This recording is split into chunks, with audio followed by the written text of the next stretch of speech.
This is Between Hooksets. I'm Jason Walter from In Through the Outdoors with my partner in slime, Kurt Underhill from the fishing crew. What is going on, buddy? Hello, much more subtle of a hook set tonight.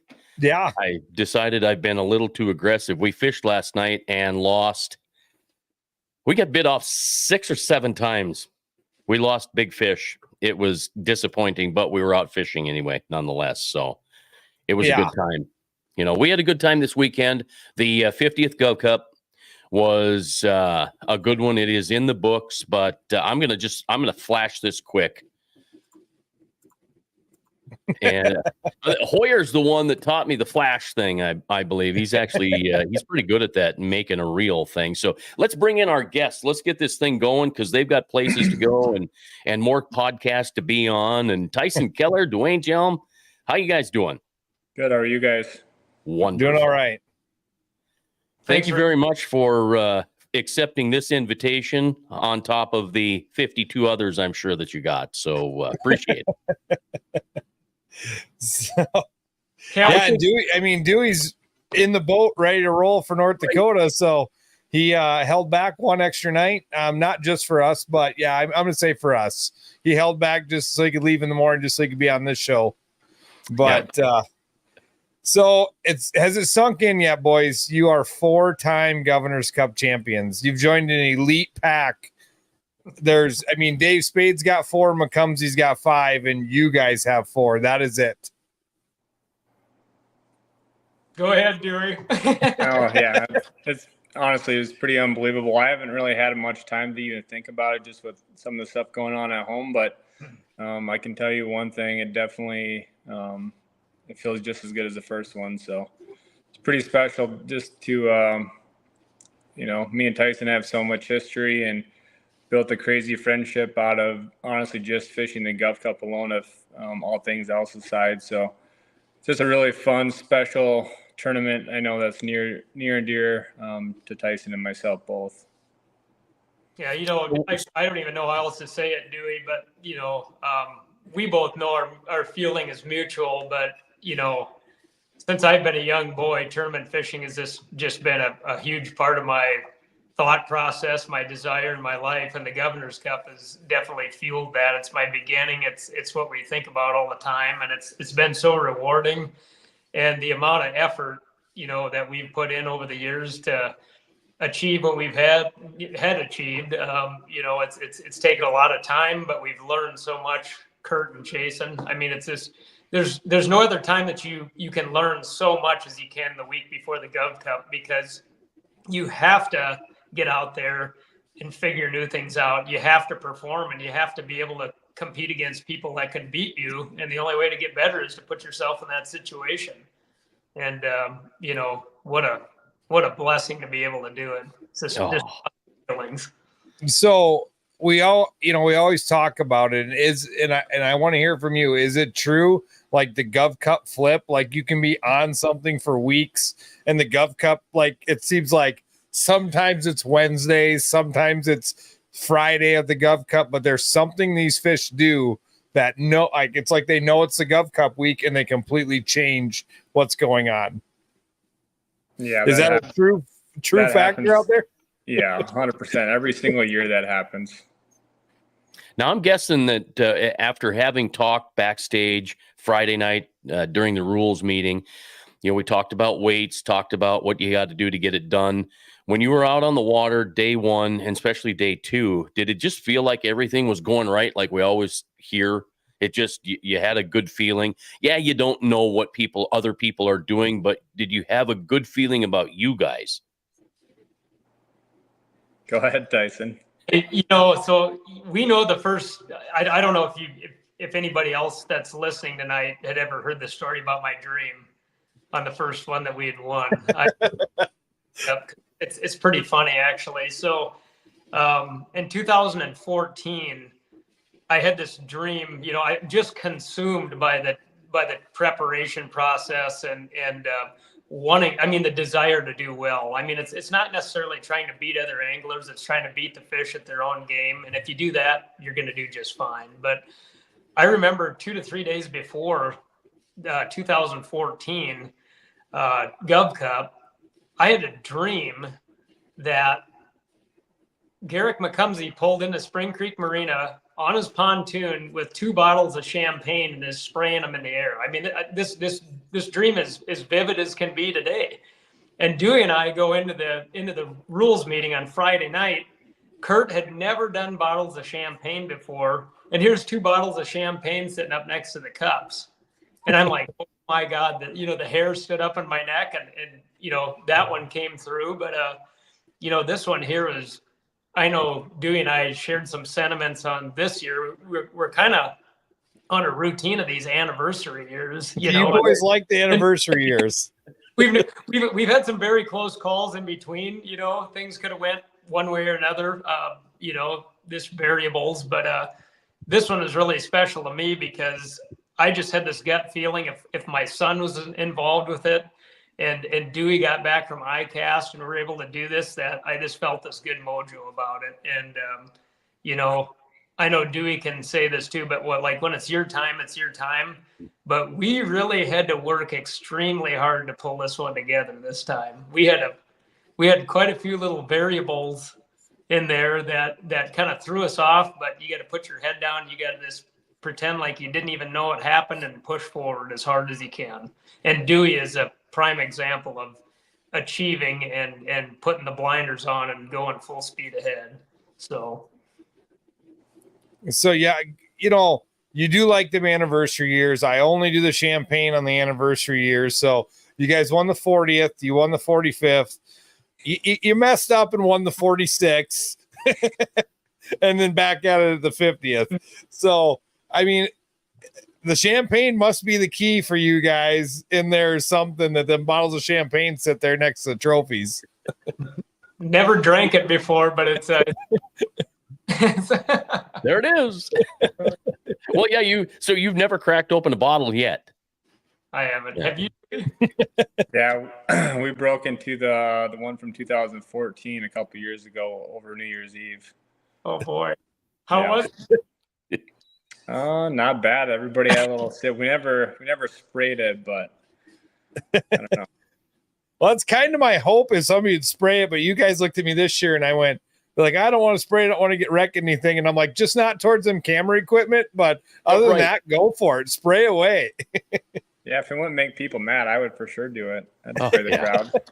Hey, we'll if we ever get another one, which I hope we do, we'll break that baby out and just let.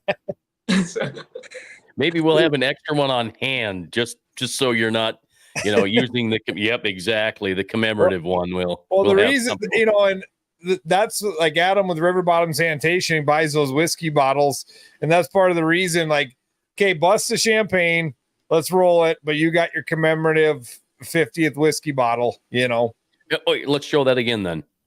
By the way, that River Bottom, thank you so much. That is the coolest bottle I've ever. Kurt, did you develop that logo? Did Chalik did he help you do it there?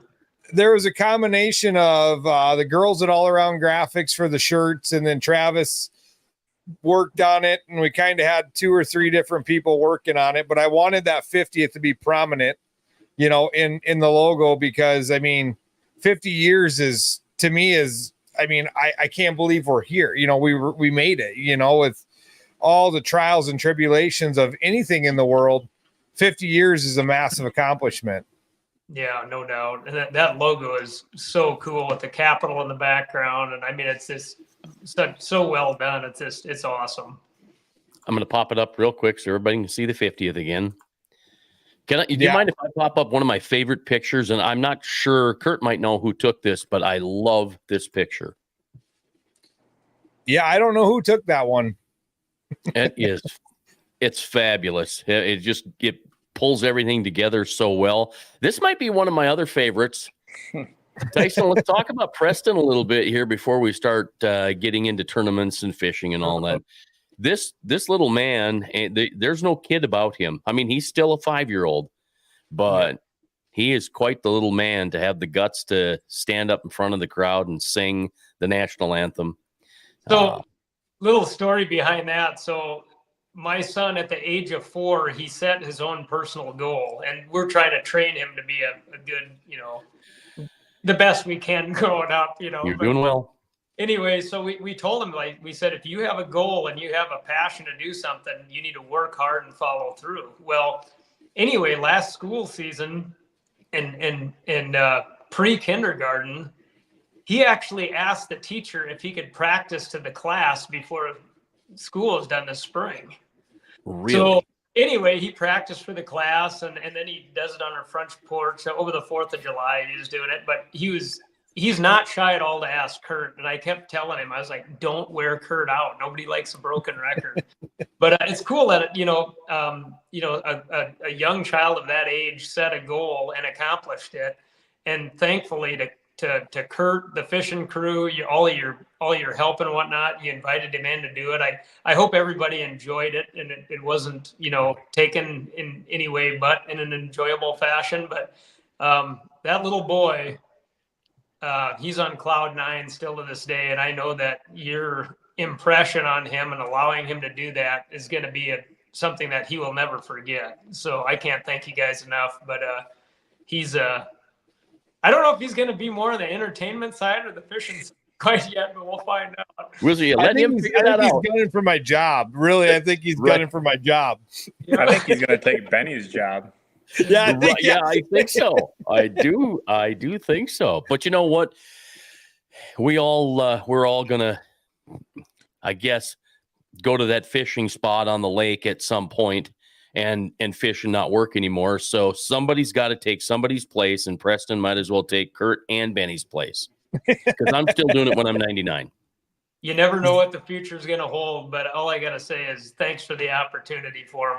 Everything begins with an opportunity. I know Dewey and I both can share that, but like, you got to have an opportunity and you got to capture it. And you just did that. So, yeah, it's so neat, whether it's a takeoff or on the stage or singing, whatever it happens to be, he's a true joy, and he's a joy to talk to. The best part about that photo you put up is he looked so calm and collected, but his knees were slapping together so hard. I actually had to step closer to him because he was standing on a cooler. I was afraid he was going to fall off it. So I stepped closer just in case, but from the waist up, he was just dialed, but his knees were shaking. And I'm like, you got it, bud. Like, and then that was for the kids, the Lieutenant Governor's Cup, the kids fishing tournament. And I was kind of like, okay, we'll try it here, see how well he does. He's 5. So I'm like, Tyson had sent me videos of him practicing at home and doing very well. And I'm like, but you put him on the mic on the stage in front of people, how's he going to do? And he did great. And I'm like, if you want to come tomorrow morning, you're more than welcome to get out there and sing it on the boat. I had all lined up for a boat to come pick him up at the thing. And he stayed out there for the whole hour sending boats. And I don't think between the fire rescue boat and all the boats going out, I don't think he was in a better place. That's where he wanted to be. Plenty of entertainment. The only thing that threw him off is when the microphone did that. Yeah, it squealed. Yep. Exactly. Yep. He just started right over and went right back at it. So yeah, it was awesome. Of everything. So go ahead, bro. Go ahead, Kurt. So you guys, you prep so much for this, and you guys, I mean, Tyson, this year you kind of spent a lot of time up north, a lot more time than you did down here. And then you turn the game on like, a week or two before the Gov Cup down here. The previous Saturday. Yeah. Yeah. And you were up north pretty much focused. Dewey, you're in Green Bay, wherever, but you spent a lot of time on the water, but going into practice, what do you guys, Tyson living here your whole life, Dewey, you've been here, 15, 20 years now, pretty close. This is your home body of water. Do you fish memories or what? Without going into grave detail, like how do you start your practice? Go ahead, Dewey. Basically how I start my practice is just trying to get a feel for water conditions, water color, temperatures, all that kind of stuff. So more than anything, it's just trying to find a zone where the fish are going to be. And then over the years, Tyson and I both have kind of figured out like where do the fish want to be, not so much of where they're at right now, because every single day right now they're moving. You can catch them on a point or whatever for 2 or 3 days. You show up the next day, the wind switched, it does something a little bit different, and there's not a single fish there anymore. So you just got to be super aware of the changing conditions. And I mean, yeah, I'll be honest, we definitely fish some memories.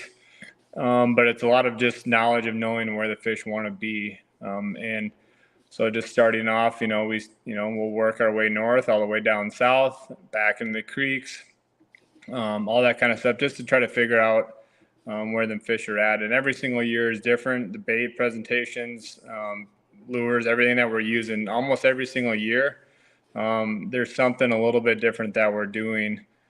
Just because, especially like, let's say with the jig wraps now, that's such a popular method in a way of the fish. You got to be a little bit different. So when you say that, I want to get your take on it too, Tyson. But, I've kind of said this, and maybe it's in my own head, maybe it's my own belief. But do you feel like, back when flicker shads came out, you had to have flicker shads, you had to be pulling them. And then you guys kind of pioneered the jigging wrap thing. You were doing it very early on. And now it's like they still work, but I don't feel like they work like they used to. Do you feel like these trends, or we just kind of move on and lose confidence in it? Or do you feel like the fish have seen 10,000 jigging wraps by their face, so they're like, yeah, we're not going to hit that thing? Well, if you don't think fish become conditioned by pressure and by presentations, you're fooling yourself. I mean, their main goal is survival, as being a wild animal. But like you say, there's presentations that work and will work for a long, long time, but there's little differences that a person can do using that same bait, maybe how you present it or how you go about it, that can make a little bit of difference. But like you said, Kurt, I through time, there's no way that every walleye in Lake Oahe has seen one. I know that from what I've seen on these fish is that they become more aware of pressure.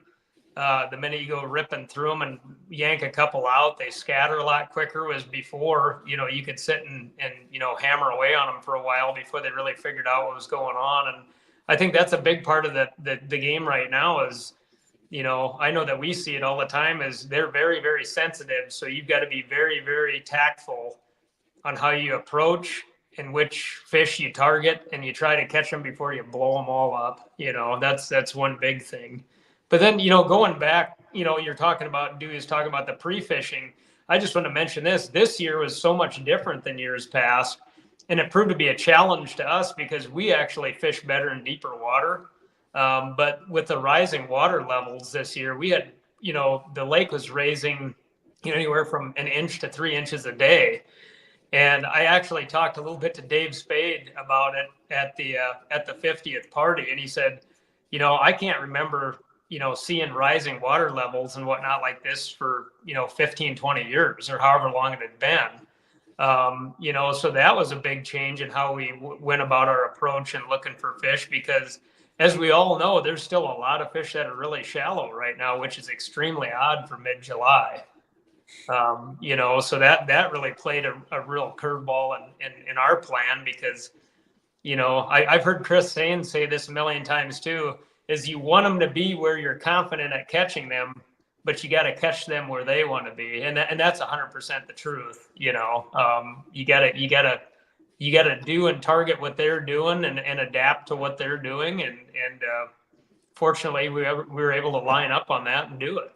Every year is so much different. I mean, how many out of all the years we fished, Dewey, we've never fished the same part of the reservoir once for the tournament, have we?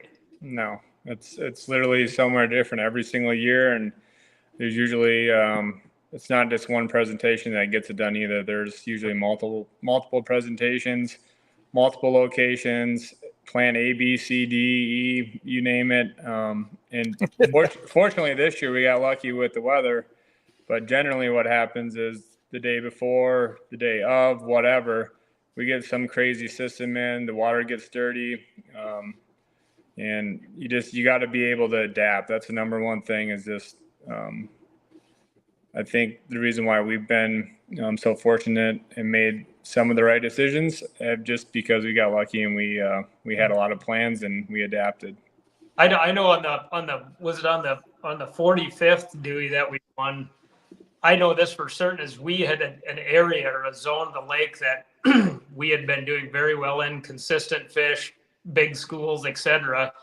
We had an extremely big blow the day before, or excuse me, on Saturday of the tournament. I remember that we were way up north on the boundary, and we had like 70-mile-an-hour winds at the mouth of the Cheyenne. You remember that, Kurt?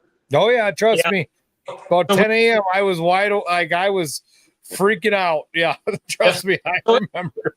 So anyway, conditions that day, we made a big run and we got our fish. The next day we went out and the water was completely blown out from that big wind. And we vacated the entire zone of the lake that we'd been 100% focusing on, trusted our electronics. We looked at the water temperature, we looked at the color, and I'll never forget that we went across the lake in a totally different zone. And Dewey said, well, I caught a couple off this area here like a week and a half ago. Let's just go look at it. And I remember we come around the corner and you could see like kind of a little bit of residual current, coming around the edge from the big wind the day before. And we pull in there and Dewey smoked a 29 and a 30 or a 28 and a 29 back to back. And, it was just absolutely crazy. But, that whole thing, I know it took me so long. I'll just mention this. It took me so long to become comfortable with being able to fly, make a decision off the cuff or off the seat of your pants. And walleye fishing is that way. A lot of times if the conditions aren't right, if they're not there, you're not going to catch them. They are always biting somewhere. And like I always say, either you run out of time or you run out of gas, one of the two. So when you guys are in the boat and you start out, you're two seasoned veterans, you're tournament winning champions. Who decides what you're going to start with, or do you guys, is that part of your plan A? This is how we start and this is how we move through things, or do you see eye to eye all the time at the start? 100%. Yeah. Okay. It's like we don't even need to talk to each other. It's the crazy part about Dewey and I is like we don't really even need to even talk about much of anything. We know we're both on the same page almost 99% of the time. Wouldn't you say, Dewey? Yep. And I can contest to that because I think of the 46 Gov Cup when you won that one. A good friend of mine was your boat marshal, and I don't ask my boat marshals anything. Everybody's asking him, and all he would say is, all I'm going to tell you is it was like one guy in the boat. Like Tyson would flip open a bail on a rod and wouldn't even tell Dewey he was doing it, back to driving, and Dewey know exactly what rod was flipped open, shut the bail, have everything. Like he goes, it was the most incredible thing I'd ever seen. It looked like one dude in the boat. Like they didn't talk. They just knew what to do. Like, awesome. and I'll say this too, like I don't want to say I'm like an alpha male fisherman or something like that, but I like running the boat and I like doing that. And there's very, very few people that I feel comfortable of fishing in the back of the boat with. And I think Dewey might feel the same way, but like, I tell you what, if there's anybody that I'd fish with, or have anybody in the back or vice versa, I can't say that hardly about anybody else. And I don't know. It's a pretty cool connection and thought process and whatnot. I mean, awesome teamwork. All I've got to say, it's pretty sweet. So in the back of the boat, who was in the back of the boat when this thing showed its to the Hoyer? Yeah, we got to hear this story because we got a glimpse of it during the weigh-ins. But let's hear this story about the snake in the boat. Go ahead, Tyson. You want me? I think you got a little bit more firsthand experience than I did, besides me smashing its head. But so I got to back it up just about 3 minutes before the whole snake deal. We got on the right school of fish, and we were seeing magnum marks. I mean, when we say we're seeing big ones, we're seeing like 8+, and we were seeing the right fish. They were coming through bait. They were active. And the thing about it is, you know, when you get on them right schools, you got to make it happen really quick because they're in and they're out and then they're gone. I don't know if they go out to the abyss or tuck down or whatever, but like timing is everything. Well, we got in this right spot and we had 2 really big fish hooked up, actually 3. And it was crazy, the emotions that were going on. We had 2 pop off and then we had 1 come off with the leader knot out of the water. And frankly, it straightened a hook out. I don't know how. But anyway, I remember I took my bait off, clipped the line. I was back there tying up, about ready to lose my mind. And Dewey said, "Here's a giant." And I heard a zip. I heard the drag go and the hook set. And I looked up and the rod has been over. And when you get a real big one on, when they shake their head, the whole rod, you know, does a big head shake. And I see him with the head shake, and then the rod went limp. And he grabbed his head. He's like, "Oh my God, how did that happen?" You know, he came up and he just slack lined me. I don't know how that thing got off. And we were just about ready just to lose our minds. I mean, it took everything we could do to keep our heads straight. And in the middle of this whole mess, you know, we were both kind of like trying to gain our focus. We still got several hours to go here. Our marshal said in a frantic voice, "Hey, guys, I don't want to interrupt this whole fishing thing, but there's a snake in the boat."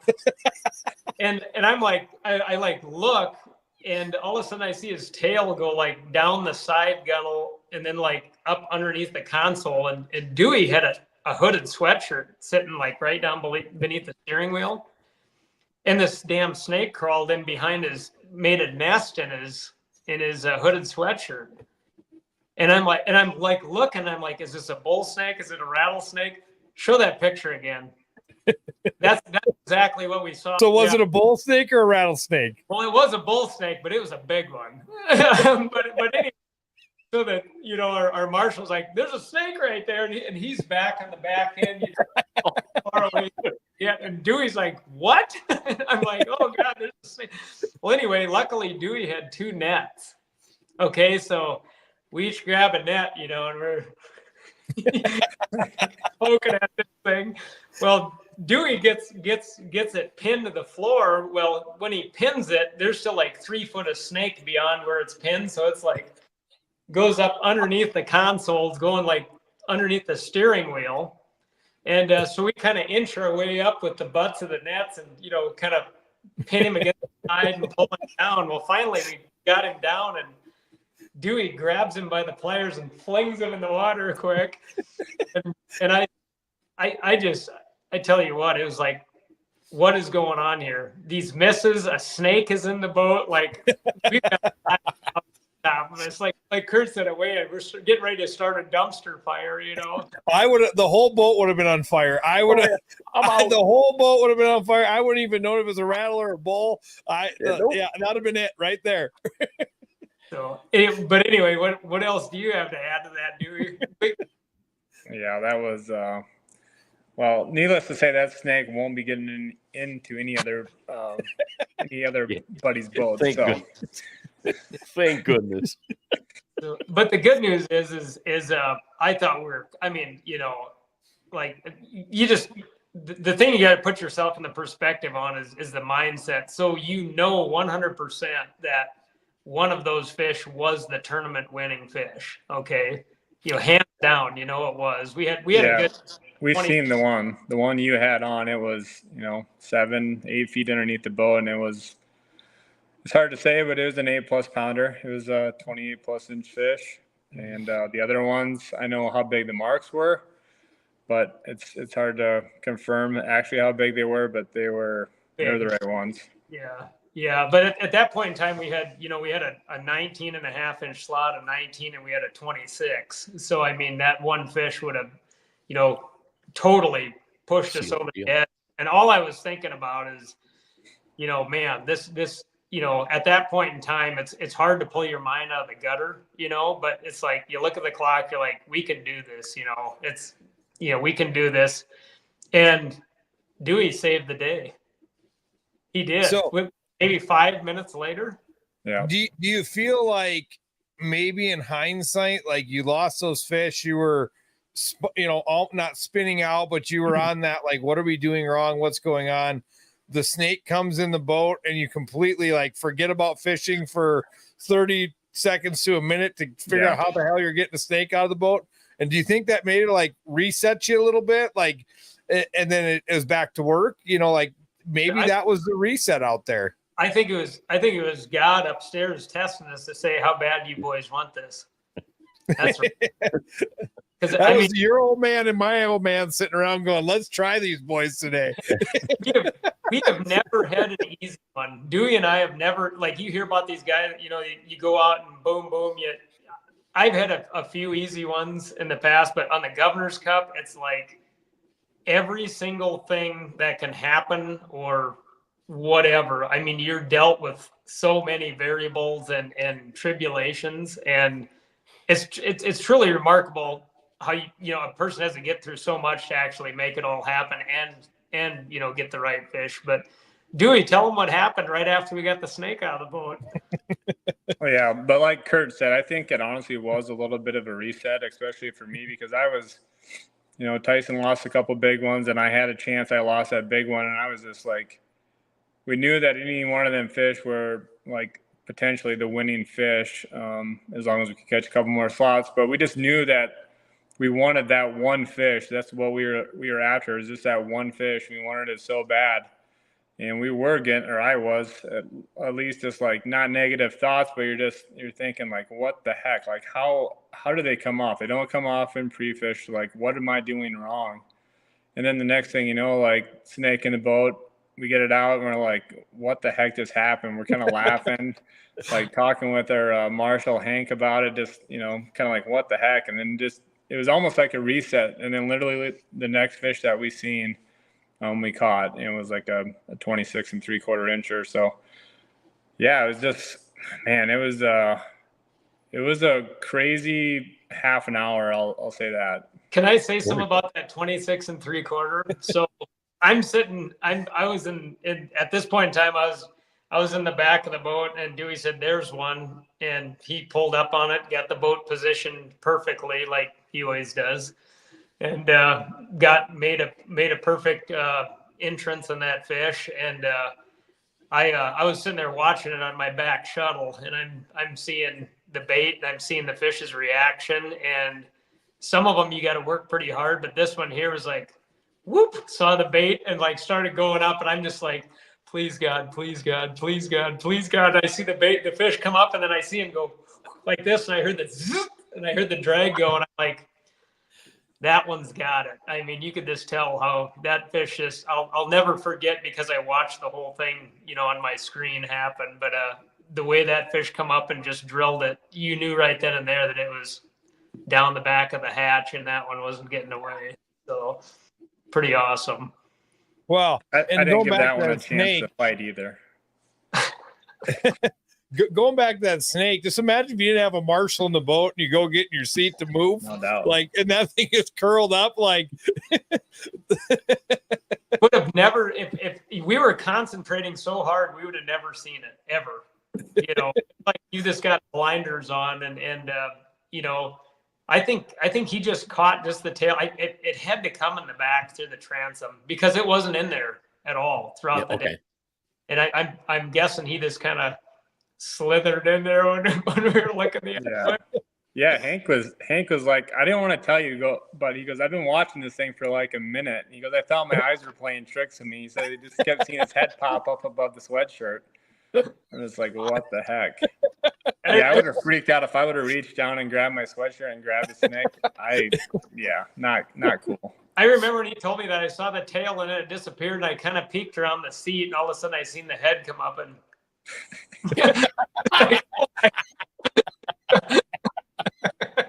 Nope. Yeah. So I would have opened the gas tank, threw a match in, and dove out of the boat. That would have been the end of the day for Kurt. Nope, gone. yeah. So, So you get through the whole snake debacle. You catch your other over. Obviously, you said you had a couple slots and one other over. You had to get the other. So you kind of answered my question I was going to ask earlier was, were you focused on your overs first and then your slots, or was it, how was your game plan going into it? Because I told everybody leading up to the tournament, out of every year, you're going to have to weigh 6 fish a day because the slots are weighing so well. So were you focused on those first, or were you just picking them off as they come?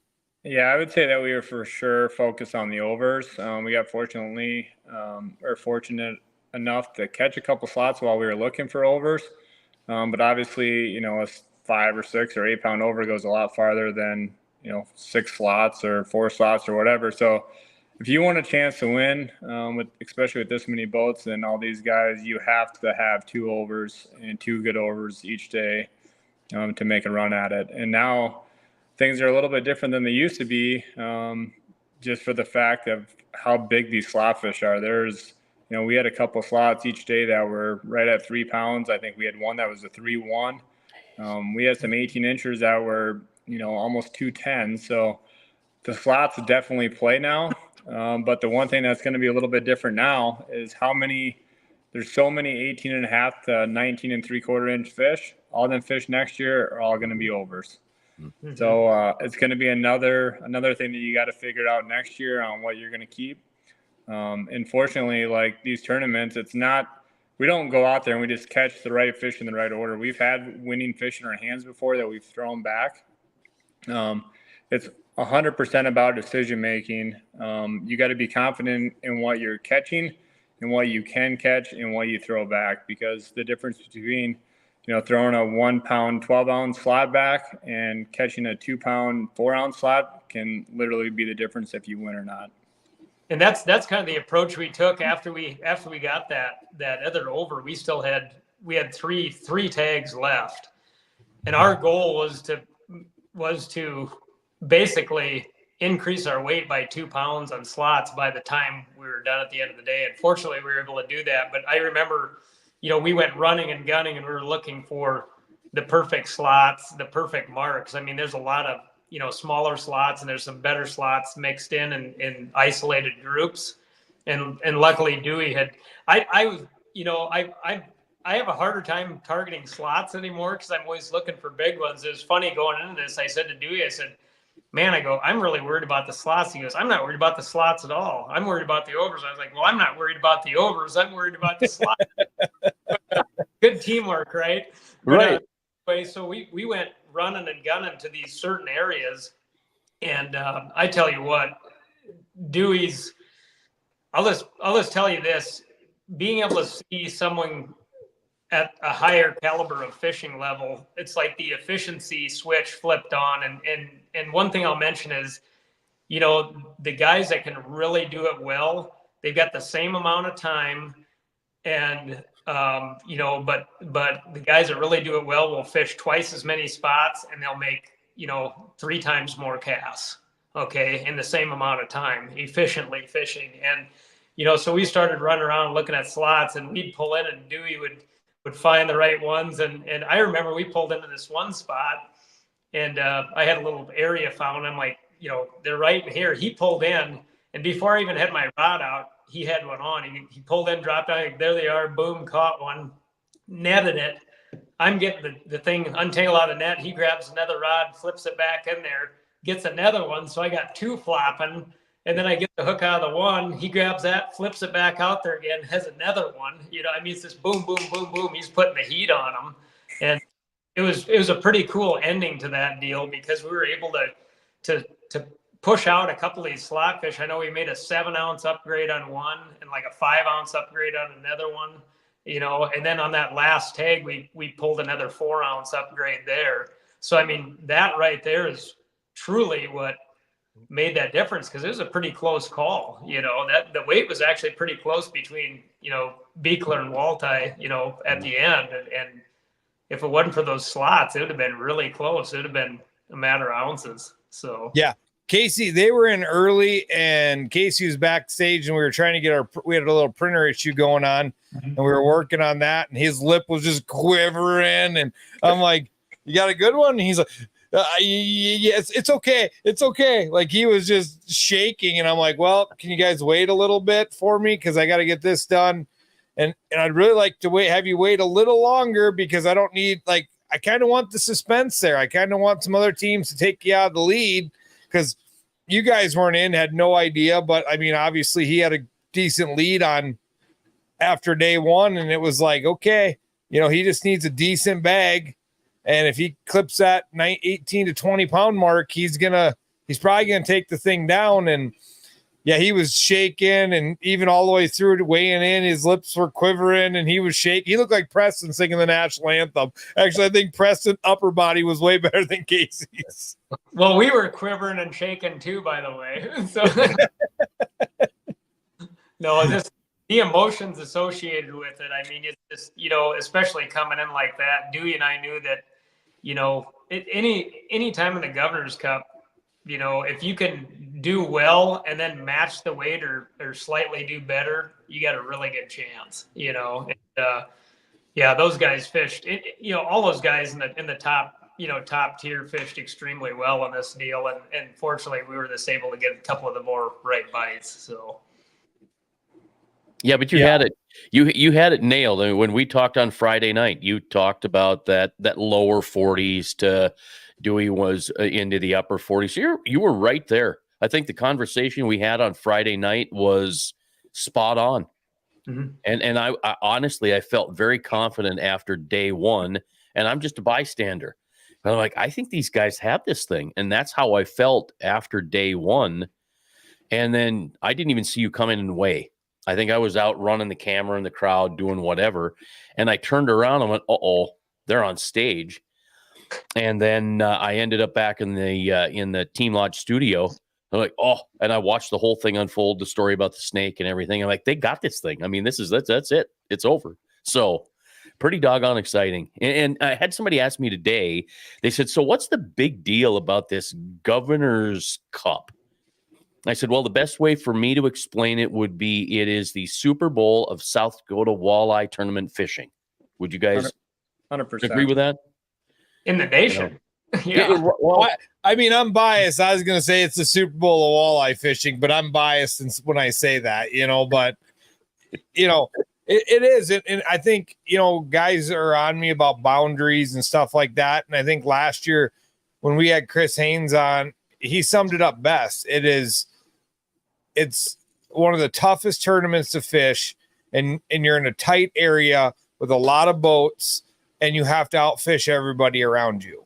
I mean, and that's what it is. If we open the thing up to you go to the 212 bridge, maybe it would change who's up top. Maybe it wouldn't, but it's not as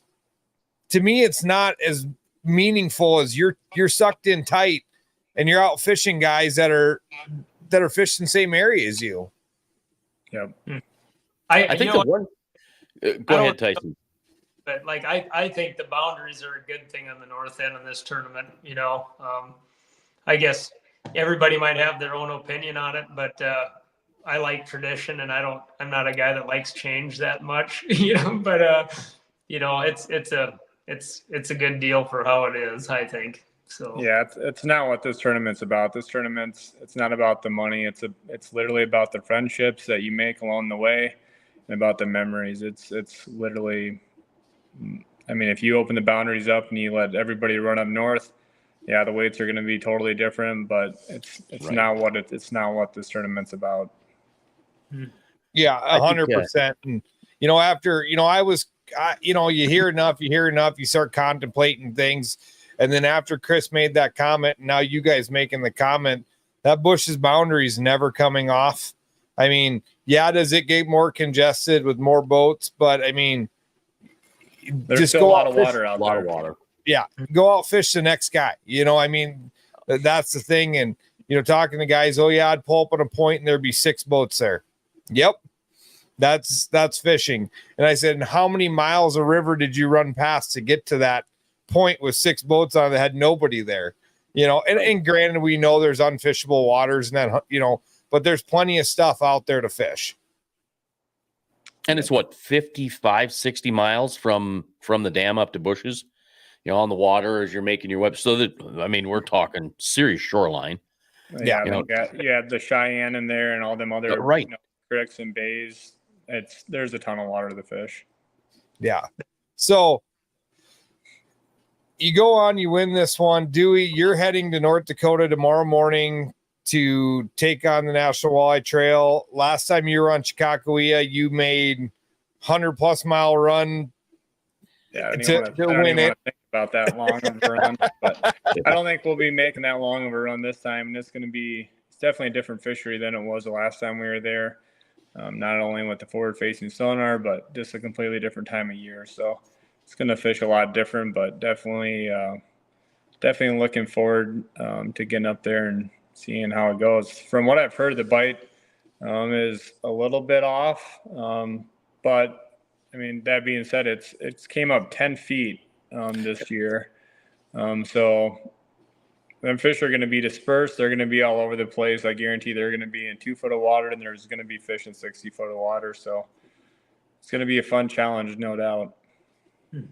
I know Dewey mentioned that, the high water and the bite being a little bit off. I heard that from so many people this year, the bite being slightly off, and even down here, I think it's still off. And do you think do you think a large portion of that, Dewey, is just due to all this water coming in and like the relatively low temperature and whatnot? I sure think it is. I don't think they really know where they want to be yet. I think the water is fluctuating so much. There's so many different currents going on, just for the fact that we don't have a bunch of outflow coming out of the dam, that it's, the only current that we basically have is just from wind and, the moon phase and stuff like that. So that stuff it switches every single day. It doesn't set them fish up on points where it traditionally does. The water, finally, before I left to go to ICAST, I was out for a couple of days and the water was, I think, 67 to 71. In a lot of places, I even found some 65-degree water. And then we had a couple of big wind days. And then when I got back, most of that water now is 71 to 74 for, from what I've seen. So that's definitely going to help set things up a little bit different. But I think it's just, there's so many factors that it's like the most unstable besides the weather. As far as like big storms, it's the most unstable that I've ever fished at Lake Oahe. Well, the week before the Cup, we had 100-mile-an-hour winds roll through the area, I was so happy it was I'm never happy for a storm like that, but oh my gosh, when that hit, I'm like, I am so glad this is the Saturday before the Gov Cup and not the Saturday of the Gov Cup, because I've been there. Talk about a wrench in your throat. That would have really I wouldn't have been able to sleep all night if it were me. Oh, yeah. No doubt. You just don't know what's going to happen with the displacement like that and that much, wind and water movement. And that next day, I went out after that big wind.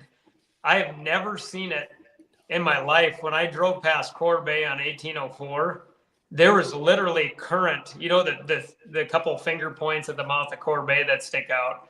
There's literally current coming off of that shoreline heading to the south. It literally looked like there was the turbines from the dam there pushing water. I've never seen anything like it in my life.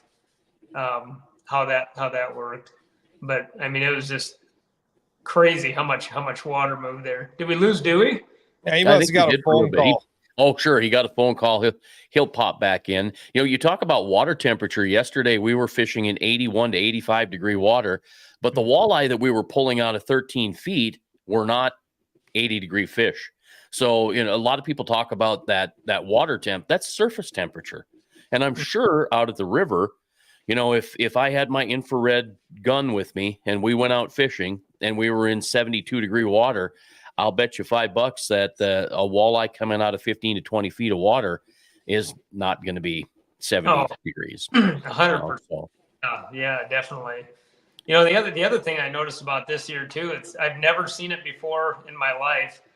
Like I said about the fish staying a little bit more shallow, but I noticed that there was on the on the electronics, you'd see fry, you'd see smelt, you'd see herring, you'd see bug hatch. I mean, there was so much going on. And usually, you know, Kurt, you probably see it up at Spring Creek. Usually the mayflies are covering everything by the first part of July. And I think that deal is late too, but like there was so much going on, you know, you count in those 4 or 5 forage sources, you know, yeah, there you go. It's like that everywhere you go. But like you count in those 4 or 5, you know, forage sources plus, you know, cooler water plus rising water. It was just a completely different, you know, atmosphere this year than what we'd seen the last several, because usually by, you know, mid-July, I mean, right at Governor's Cup time, the Governor's Cup switch is usually when, you know, people are catching, boom, all of a sudden they disappear and they go to, you know, wherever they go. And yeah, it's just a lot different atmosphere this year. Oahu's got food now. If they've never had it before, it's there now. Wow. It's amazing. Yeah. It's, you know, like we had our little trash tournament and all the catfish we caught were plumb full of grasshoppers.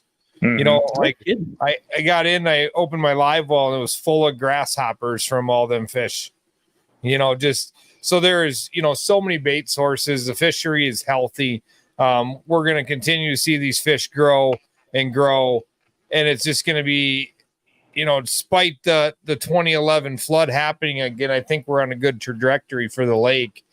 And yeah, it's going to be so much fun to see. And the southern end isn't, I wouldn't say the southern end's back, but it's definitely probably one of the better southern ends we've seen in 10 years, you know? Yep. So, go ahead.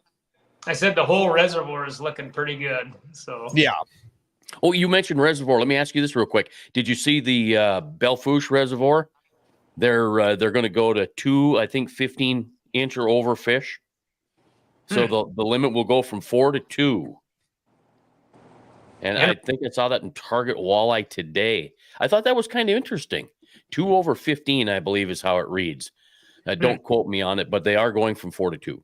Well, you know, we've had these talks. I think me and Tyson have had these talks, and you know, we got to start looking at these fisheries differently, because Bitter Lake isn't Lake Oahe, Lake Sharp isn't Lake Oahe. So when we're managing fisheries, we need to. I'm glad they're doing that, to say they're, you know, looking at fisheries differently per body of water. And I know it's hard to, you know, for the general public to understand. You can go to this lake and catch 3, or this lake you can catch 5, but I definitely think it's the right trend to give these fisheries. I mean, you can't treat them all the same. They're not the same.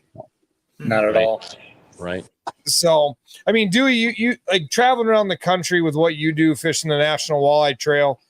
Like when you know, like I asked you earlier, what's your game plan going into practice? But when you're going to a different body of water, what's your game plan going into a Green Bay or to, you know, a Lake Erie, or, you know, maybe somewhere Red Wing where you've never been before? What are you doing there? Honestly, it all starts even before you leave the house. It starts with looking at your map, figuring out what time of year you're going to be there. And then now with, you know, the technology that's out there, I shouldn't say technology, but YouTube and stuff like that, you have access to so much information that you can just basically figure out, you know, certain areas to get started in. Whether it's going to be the tournament winning spot, probably not. But you figure out different bait presentations, colors, etc., that you know, you can at least get a couple bites on and go from there. So that's generally how I do it. And then I just, you know, stare at my graphs, figure out what area of the lake I want to be in. And traditionally, like fishing reservoirs, it's pretty, I wouldn't say easy, but it's like there's a trend. Like they spawn up in the north and they work their way south, and generally the bite follows that. So on a reservoir, that's kind of what I go off of. Green Bay, all these other places, they all fish so much different. The fish migrations are different in each one of them. And then, you know, one of the other biggest things too is honestly figuring out what bait is in the system that, you know, Green Bay, like that we were just at. The alewives is one of the biggest bait forages that they have there. So, when we were going there, just trying to honestly get away from the bait just because there was so much bait. And then walleyes literally would not eat if you were anywhere close to bait. On Lake Oahe right now, it's just a little bit different because there's literally bait every single place you go nonstop. It doesn't matter where you're at. If you're in 100 foot of water, if you're in 2 foot of water, there's some sort of bait always on your screen. So I've never been to a system or on a body of water that has as much bait as what I've seen on Lake Oahe the last few days. But it's super cool to see because it's just, it doesn't matter what species of fish that you're catching, they're all super healthy. And I just believe that this lake is just going to gain more popularity over the years with all the big numbers of fish and just the giant fish that there actually is out here. So I got a question on the bait without going into too much detail. Like if a guy, Joe Blow, is going out fishing this weekend, like, are you looking for certain kinds of bait when you're fishing these fish? Or how do you break? I mean, I don't want, like I said, don't divulge any real deep secrets, but when you get out there and you find bait, you hear guys are frustrated. All I see is bait. All I see is bait. And more of the side scan, down scan 2D guys, because we're watching the fish with the forward facing, come through that bait. But what would you say, like, certain tactics maybe work better, or is it like, what would you give somebody a tip on to go after that? I don't even know if this is really, it's not even a secret. But like the big fish on Lake Oahe, they want to eat lake herring. They'll definitely, when they're in shallower and stuff, they'll definitely smelt. That's one of their primary forages as well. But they don't care about bugs. They want to eat a ribeye, and them things are out roaming around eating lake herring. So typically the big fish and the small fish are not in the same spot. Mm-hmm. I think a lot of people don't understand that they are just not together. No, typically.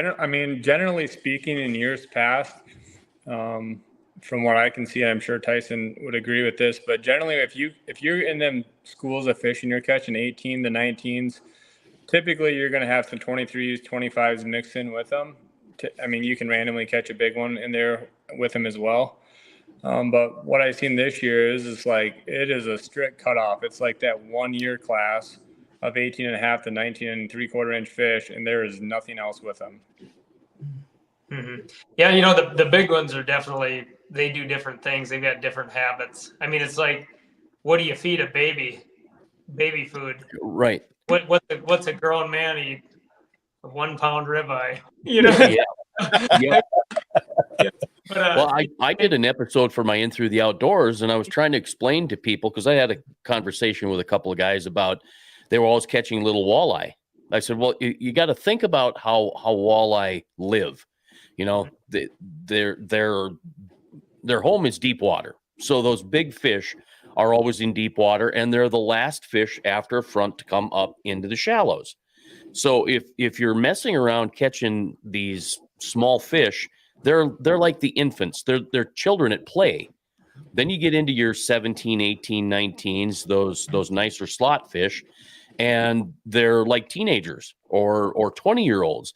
Then you get into your overs, those 20-plusers, and they're mature, and their movements are calculated.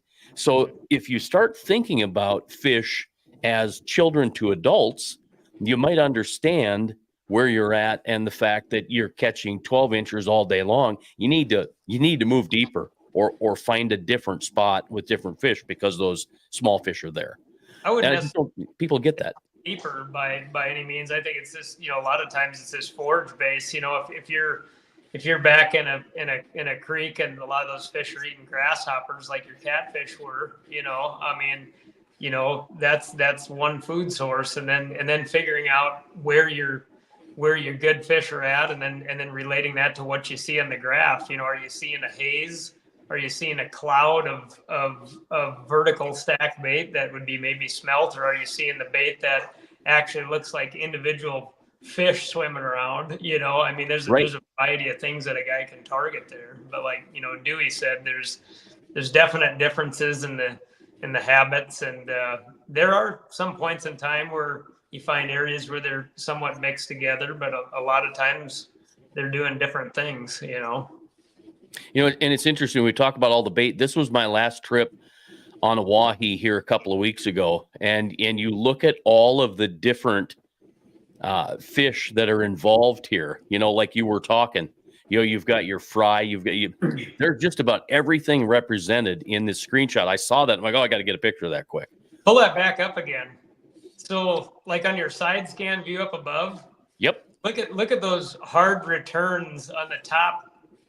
Top under your boat track, and then the big cloud of bait on the bottom of it. It's crazy looking at those predators just getting ready to make hay on that thing. You know.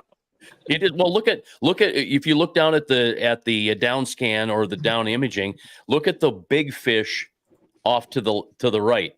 Or to, you know, there you go. There's a predator that is getting ready to go through that bait with its mouth open. Mm-hmm. It's just truly amazing. It's a ton of fun. Well, I see we're at an hour. I don't know if that's enough, or we could talk for another hour and a half. I'm sure. Well, Dewey's got enchiladas in the oven ready for the week. Maybe he's got his bag packed. Hopefully the wife. Valerie's actually the one that's making the enchiladas. I just bought the supplies. Oh, good for you. We'll give credit where credit's due. Yeah. I'll be 15 minutes. I know there's the one thing I want to mention. Half of tour level gold was represented at the South Dakota Governor's Cup, the 50th Gov Cup. I didn't see any camera crews, didn't see anybody there, so I don't expect that Dewey and Tyson are going to have a segment in the next tour level gold. But I guarantee somehow, some way, there will be a rubber snake in the next episode of tour level gold. I just, well, if there ain't, I'll be very disappointed. Next spring. Yeah, I don't even want to think about snakes. Yeah, I get you. Yeah, I don't either, because they're just not that cute. It's not like you want to reach out and touch them or pet them or anything. They're spooky. Fellas, congratulations. Thank you so much. I appreciate your time. You're both wonderful guys. Great to talk to you. Great to have been able to get to know you and watch you succeed. This is great. Thank you. One more thing before we get off. I was just going to mention the support staff that we've got. You know, we're my sponsors are my family. You know, and you know, thankfully, you know, both of us have very supportive wives, Dewey and I both, that encourage us to go and do it. And you know, that's incredible feeling to have. You can't do it without having your mind in the right spot. And I just want to thank our wives. You know, Dewey's wife, best meals I've had in the last year were when we got done fishing. So hats off to Val. That's my mouth is watering. I can't hardly take it. This probably won't help then. It didn't look like that. So, all right. Well, thank you guys. Good luck in the next one, Dewey. Tyson, I'm sure we will be running into each other. Me and Preston. I promised him a trip in the team lodge last fall. You know, we just didn't get the good ice to go, so we'll definitely have to get him out. And you know, and Dewey, you can come along too, because you can bring some of those prototype baits that we can try, and we can hang out in the weekend on the ice shack. That'd be perfect. Fantastic. All right. Good luck and thanks, you. Guys. Take care. Have a great night. See ya. Oh, yeah, that is.